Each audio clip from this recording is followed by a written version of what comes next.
Welcome to the Artist Spotlight for Run Radio. I'm Trina Wilcox. My guest today, Kevin Pell of Congate Souls. Welcome. Thank you, Trina. Happy to be here. Thank you for having me. Thank you for spotlighting indie artists. I appreciate that. Yes, I love your little background there. Are Thank all you. of those your personal instruments you play? Well, kinda. Okay. In some level, so we got the little bass there that's kind of hidden. That's Pug. That's kind of my backup. Used to be my main bass. And then the blue one, that's Mahalia. That's the one I love the most. So she gets played the most. Yeah. And then the red and white one I use for writing. And then the Okay. black one, I had a relative actually give me the black. It's actually like a kid's guitar. Uh-huh. So, trying to get the sun into it a little bit and everything. So I have that one for him. Cool. And then the drum over here, I'll use it to write, but I also have it here because we do we rehearse and we record in this room. So Okay. the drummer does a lot better job with that than I do. I have about 2 to 3 limbs. By the time I try to add in a fourth, it goes Yeah, bad real quickly. it's not easy. I got a kit and played with it a little while and then sold the kit because it was just taking up too much room and I Yeah, that's the wasn't other dedicated. thing. So yes, I understand. All right. So you like uniting people through music. I love Yeah. that. I think that's the power of music for sure is Yeah. bringing people together. But why for you is that your main focus? It goes back to, a long time growing up and being a kid. I grew up in Baltimore, and that feeds into a lot of what I do, just understanding how people. So for example, a new show just started in Baltimore that is about I think it's a spy show or something. And I got excited because I'm like, ooh, a show centered in Baltimore that isn't about somebody dying. Right. Like Baltimore shows are already somebody dying or something about drugs. It's one of the two.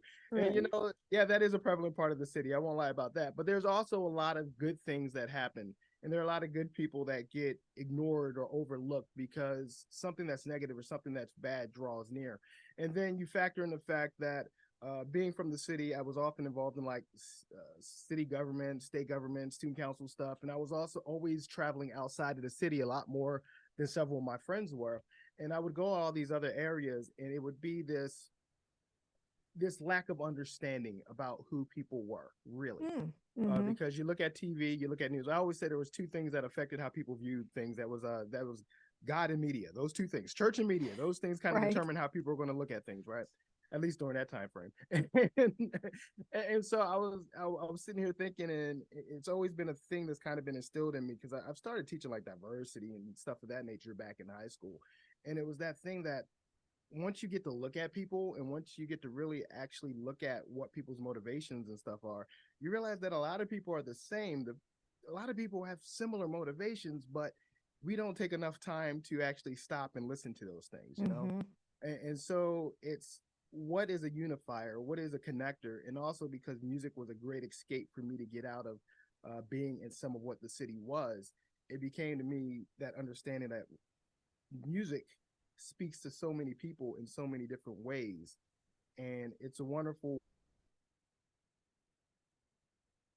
thing me with the creative aspect of me that I just felt the need to express, Mm-hmm. and that I just ultimately really from the beginning kind of feel like if we stopped and loved each other a little bit more. Mm-hmm.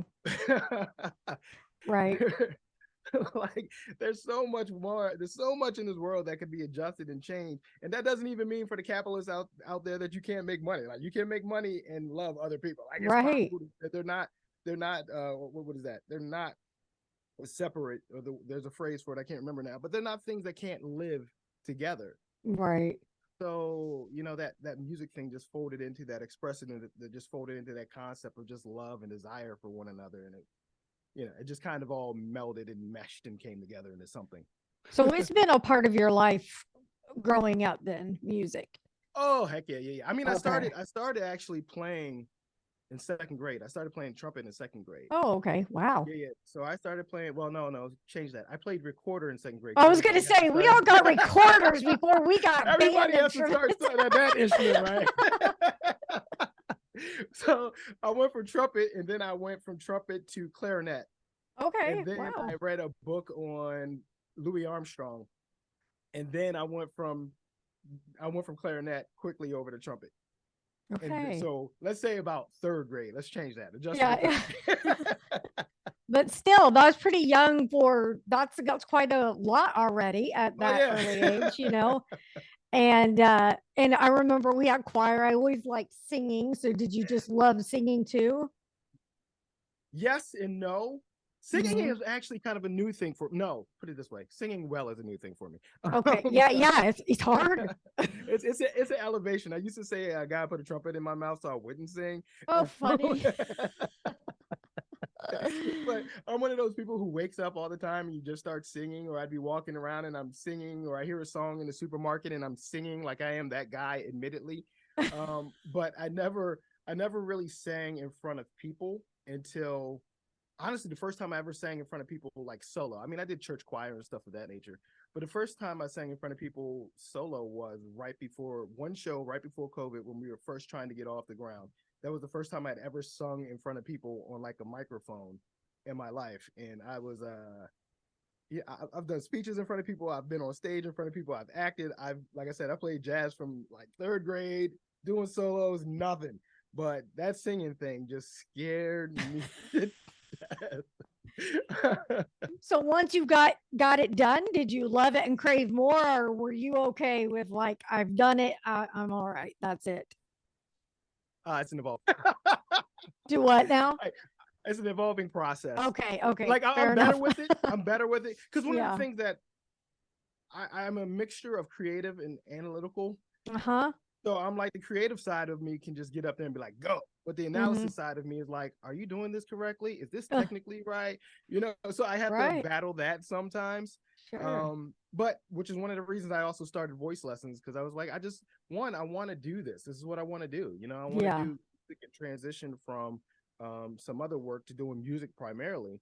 Um, but also, if I want to do something and I want to do it right, and I want to do it in a way that's respectful to the people who are listening to me and pay money to come see me, and I want to be interact with in front of a microphone, I need to do it the best I can. And plus, if there's something there that makes me think I can learn how to do it better, then why not explore that? Like, why not explore being better? It's a new Sure. day, which means new lessons to learn. So, So talk a little bit about your evolution through, growing up and music being there. Has it been something that's always just been there, or did you ever move it to the forefront and think, no, this is going to be my entire life in the forefront? What's that been like for you?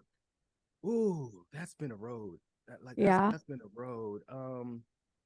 So like I said, I started playing the second. About third grade, I started playing in trumpet, and it's one of those things you're doing it, Hmm. and you're doing it because it's the after school program, or you're doing it because it's something to do. And then I think somewhere around fifth or sixth grade, so I had an older sister, and she had a friend who was a trumpet player as well. And her friend was he was starting to get out there and do stuff, and he was great because he would drag me around. And Hmm. back then it was 90s, so back then, drag you around in a party was a jam session, but you had to go over here to rent some equipment. It wasn't as digitized and as simple as it is now. So Right. you had to have a truck, and you had to pick up Yeah. all this extra stuff, and then you had to Yeah. take all that stuff downstairs. Like you're getting in a workout. Yep. You're earning it. Like you're earning it. You're getting in the workout. Yeah. But he would drag me around because he played trumpet too. And and since he was 3 years my older, he would like try and shout a solo and stuff. And I was still shy about it and still kind of in the background. And I think I remember it was starting to evolve around sixth grade, but right around seventh grade, I went to a birthday party of his, and it was a jam session in the basement. That's what musicians do. And we're sitting there, and I've never really soloed before. Like I've played Hmm. music. It's seventh grade. You kind of don't do improv yet, Right. unless you're just exploring on your own. And we're sitting there, and we're in the basement and playing. And an older Dizzy Gillespie actually comes walking downstairs because he knew who Dizzy Gillespie was. And he comes walking downstairs, and I kind of got like my first improv jazz lesson from Dizzy. It was like, just Wow. do it like this, just do it like that. And it was like, once I went through that, I got some touch of the ability to express myself to a different level. Oh, cool. And it was like, oh my gosh. Like oh, I mean, I was nervous as all get out, and I was Hmm. messing up because it's your first time. Who does anything right the first time? But it was just like this amazing, wonderful thing where I got to see something inside myself. And from then I was like, I want to do this. I want to do this. And Mhm. so I kind of pursued it. I was going down that line right before my senior year of high school. Um, I I used to record everything. So a rehearsal would get recorded back, cassette tape, but it would get recorded. And I was doing an internship at an insurance company. It was my day to drive everybody to lunch. I had the rehearsal tape in the car, and somebody was actually the cousin of somebody who worked at Sony. And I Okay. happened to, he was like, leave it in. And then he's like, can I borrow this? And I'm like, oh, it's a rehearsal tape, whatever. And so he borrowed it. He gives it to cousin or uncle. I forgot which one it was now that I think about it. And they're like, oh, we want to talk to you. So that turns into, oh, we could do something, you know, like we're really looking at doing something. But that was my going into my senior year, which Mhm. means I could either have to involve my parents, and home was a little rocky, and have to involve my parents, or I could wait a year, and I'm 18 at that point. So that was my Right. plan. I was going to wait, stay in touch. We were staying in touch. And right before, actually 2 days, April 20th, before my 18th birthday, I got this pain in my chest, which did not go away for 7 years. And so when you're dealing with trumpet, and trumpet has a lot of it has a lot of a lot of the air comes back, so it expands your rib cage. And so I had a lot of inflammation in my ribs and chest.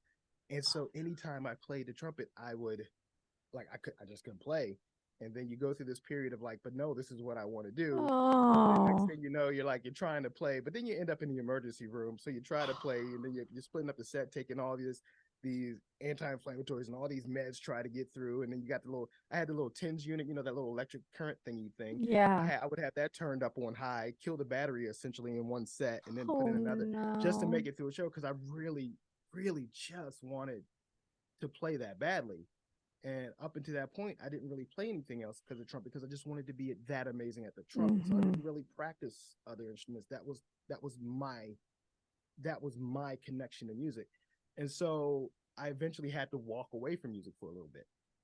And over that period of walking away, you got it, you have it around. I didn't have all these things.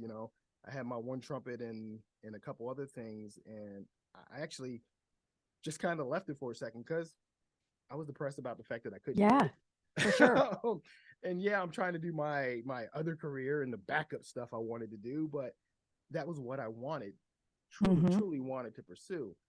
And so, you know, I think it was 2000. What year were you in? 23. So it was 2018 finally that just actually it was 19. It was 2019. We were just belief in God and whatever. And we went to a prayer group, and it was like a prayer thing. And it was all of a sudden I could feel this thing ping ponging like, and in the process of that, right before that, I had started picking up the bass again. So I left out that. So right when I couldn't play, I picked up the bass a little bit because I had a buddy who just needed a bassist. So I was like, I'll pick up the bass just because that's what I listened to when I played jazz. But it never really kind of connected to me as much because it wasn't the first love. Right. And so during that 2018 time frame, I picked up the bass again. I had another buddy who just met a guy who just needed a bassist for something. I was going through a divorce at the time, so it was like, hey, I got some time. I need to do something positive with. Mhm. So it ended up being that I started playing with him. I learned the love for that. I learned to love the bass in the way I needed to love it to Oh, play it good. correctly, Yeah. which is odd because once I learned to love that, and then I got back into writing, I got back into doing music. Took a second because technology and things had shifted considerably. Mhm. and, and by the time I went back through that trip, then when we went through that prayer group, all of a sudden it's like, oh crap, I don't feel pain. And I picked up my trumpet and I could actually play it for the first time in like whew, what, 17 or so years. Oh my gosh. Um, yeah, so that was my evolution back around to come all the way back around to now I'm in this time and space where it's like, all right, life is settled somewhat in a way where I had this open door to actually pursue what I wanted to pursue Mm, 20 years ago or great. That's or great. 25 years ago. So yeah. Well, talk about how you appreciate the indie space then because of everything that you've been through with, maybe working with a label and then Yeah, not feeling up to it. So the indie space is, I think it's coming into a great space. So how do you feel about that? I do. I do. I mean, there's a lot of stuff in the indie space that you do still have to deal with and you have to Right. figure out. Um, I think one of the benefits that I'd hate to admit, but it is a benefit of having to spend all that time away, is there are a lot of things in the indie space that I did in that time frame. Because Mm-hmm. what I wanted to get into outside of music was media and marketing. Yeah. So I got into media and marketing and I continued on with my diversity training and my diversity facilitation. So now it's like, okay, social media is this thing. Well, I did it for clients. I have to get past doing it for myself, but I've done it, you know. Yeah. Doing video and all that stuff. There are a lot of legs of what's required to kind of get yourself out there because of all the Mm-hmm. noise that is out there Yes. that the labels have an input and an advantage over you on, but they also take a heavy piece of your creativity. They take a heavy piece of your ownership. They take a heavy piece of your soul when they do that. And so Yeah. and so even though I have to do a lot of it on my own, I feel as though at least it's my baby. Yeah. So it's my effort. And so I don't mind as much. And what I love is there seems to be this infrastructure coming out for indie groups that's amazing. Like I do have a PR group that helps me a little bit, but it's still my stuff Yeah. that they follow. Yes. It's not the big record label telling you exactly how you're supposed to be in PR and Yeah. who you're supposed to look like and what you're supposed to represent. Because I also realize with our music and the music I come up with, sometimes it doesn't fit cleanly into a genre. So Mm-hmm. Yeah. That is true. I mean, and I've even just seen that just listening to even a lot of the current popular music that the yeah, crossover in genres is unreal. Like yeah, I'll hear a playlist that they're calling something punk, and I'm like, I thought that was alternative, or vice versa. right, It's right, right. crazy. So I appreciate you not feeling forced to be in a genre like that, and yeah, that you can just get out your music and your sound. yeah. So what kind of advice would you give any musician that is doing the hustle, the struggle, and trying to make it all click? I would say, and this is something that we generally don't think about from a creative side, but there's a process to creativity. So sit down and figure out what the process is for you. Mm-hmm. Um, Now creating a process doesn't create this state thing that doesn't have any flexibility. But you want to make sure that you spend time. If you want to write music, then dedicate time to writing music, whether it's good or bad. Just Yeah. write something, you know, Yeah. just write something. You write enough bad stuff, you'll get to something good. Or oftentimes, what you find out is you'll write something that you think sucks, and then you come back to it a little bit later on, you listen to it, and you hear something in there that was, this piece was good. This takes me somewhere that I didn't think about, and you actually reorganize and restructure, and you actually end up someplace that you actually like versus where you started. Yeah. And I'm also a big fan of trying to plan out stuff. Okay. Yes, I'm a band. Yes, it's music. Yes, I want to go out there and play as many places, but I also do have a structure for what type of places I'm trying to reach, Mm-hmm. when I'm trying to reach them, what I'm trying to have in place when I do reach them. And and so if you can do that, I feel like it allows you the opportunity to get further down the road, because if you can get ahead of yourself, then you have more flexibility to just improvise or be creative or just figure out whatever you want to do at the moment. And that's something I had to learn. Like, the further down I plan, or the further I can take care of stuff that I know is coming out of the Mm-hmm. way, the more flexibility it actually gives me. Ooh, yes, yes. It I would actually agree gives with me that. Yes. flexibility to be better planned. So just Yes. take care of stuff. The summer's coming the same time every year. Your birthday's coming at the same time. Christmas is the same day. Yeah, right. I There's get things that. that are just happening at the same time every year. So if I can just get rid of those things off my table beforehand, then it gives me flexibility. And yeah, and explore. Like, I value very much the concept, even though I'm talking a lot now, but that's, I guess, kind of what I'm supposed to do here. But Yes. but I value very much the concept of just listening and Yeah. just sitting back and just listen, not only to other music, but to other people, to the world around you, to podcasts. Listen as much as you possibly can listen. What do you think one of the biggest mistakes indie artists might be making? Trying to be who you aren't. Okay. Trying Yeah. to be what everybody else Yeah. is and fit into that. Yeah. Yeah, trying to be who Okay. you are. I feel like creativity, whether you're talking about music, whether you're talking about painting or graphic design, or I don't care what it is, but I feel like that's supposed to be, so element of you doesn't necessarily fit in a great box. That's also what makes it the creative part. Yeah. So if you aren't punk, don't make punk. Hmm. Like, I could play punk if you want me to, but that's not what I'm going to write. So, Yeah. Yeah. and I'll periodically do something like I'll write like I've written rock songs just to be like, all right, I want to learn how to write a rock song so I can play a straight up hardcore rock song. But it's Yeah. not necessarily what I'm going to release. It's for the evolution of my thought process. But I'm also not necessarily the person you look at and would think hard rock. Right. Right. So let's talk about your music that's out now. Tell people about your latest release, what you're Mhm. making, and where they can get it. Yeah, so Give Me a Little Bit is our latest one, which we released right before Valentine's Day, but it's one of the few songs we have that might be directly related to the concept of love, just because I think love is universal and bigger than just romantic love. But this song is kind of where you're at that make up or move on point in life. We've all been in that relationship. We've all been at that point. So it's kind of the exploration of, in that moment, do you make up, do you commit to something longer, do you move on, and all the kind of feelings that are associated around there.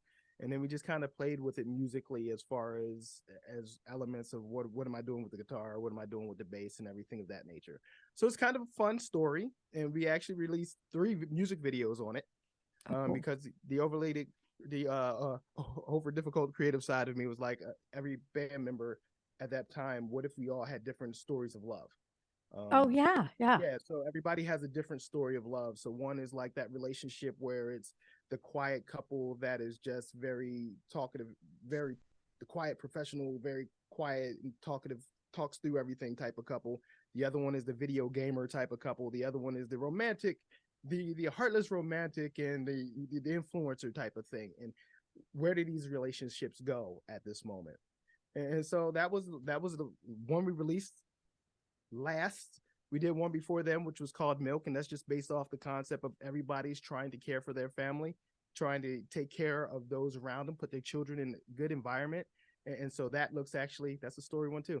I tend to write in stories. That one actually looks through the concept of love and stories, and what are people going through to try and care for those around them.